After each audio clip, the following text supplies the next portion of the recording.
Hello, तो आज की स्टोरी कुछ इस प्रकार है। एक घने जंगल के किनारे एक आम का पेड़ था। उसी पेड़ की एक मोटी डाल पर एक बिल्ली रहा करती थी। उसका नाम था झनकारा। झनकारा बहुत ही घमंडी थी और खुद को उड़ान विशेषज्ञ समझती थी। हालांकि वह उड़ नहीं सकती थी, बस पेड़ों से छलांग लगाकर खुद को उड़ता समझती थी। एक दिन उस पेड़ पर कुछ बतखें आकर बैठी। चमचमाते सफेद पंख, गले में सुनहरी धारियां और आंखों में तेज। वे बहुत दूर की झीलों से लंबी उड़ान भरकर आई थीं। बतखें आपस में अपनी हजारों किलोमीटर की उड़ान की बातें कर रही थीं। हिमालय के ऊपर से गुजरना, बर्फीली हवाओं में तैरते रहना और समुद्र पार करना। झनकारा बिल्ली ने उनकी बातें सुनी और अपनी मूंछें तानते हुए बोली, इतनी दूर?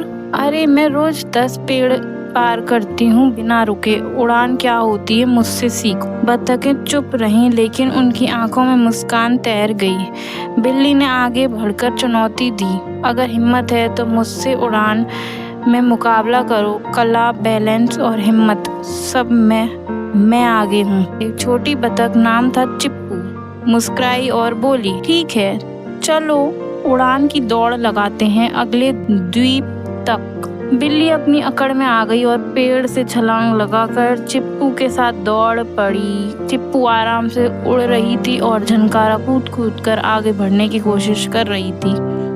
लेकिन कुछ ही देर में जंगल खत्म हो गया और सामने था एक विशाल नदी।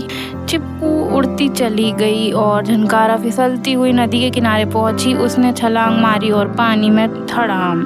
अब ना तो जमीन थी ना कोई पेड़, और तैरना उसे आता नहीं था। वो घबराई, डूबने लगी और चिल्लाई, बचाओ चिप्पू, मुझे माफ कर दो। चिप्पू वापस मुड़ी, झनकारा को अपने पंखों से पकड़कर किनारे लाई। झनकारा हाँफ रही थी, भीगी बिल्ली बन चुकी थी। अब उसमें कोई घमंड नहीं था। उसने रोते हुए कहा, मुझे माफ कर दो, मैं अभिमान अंधी हो गई थी, तुम सच में महान हो।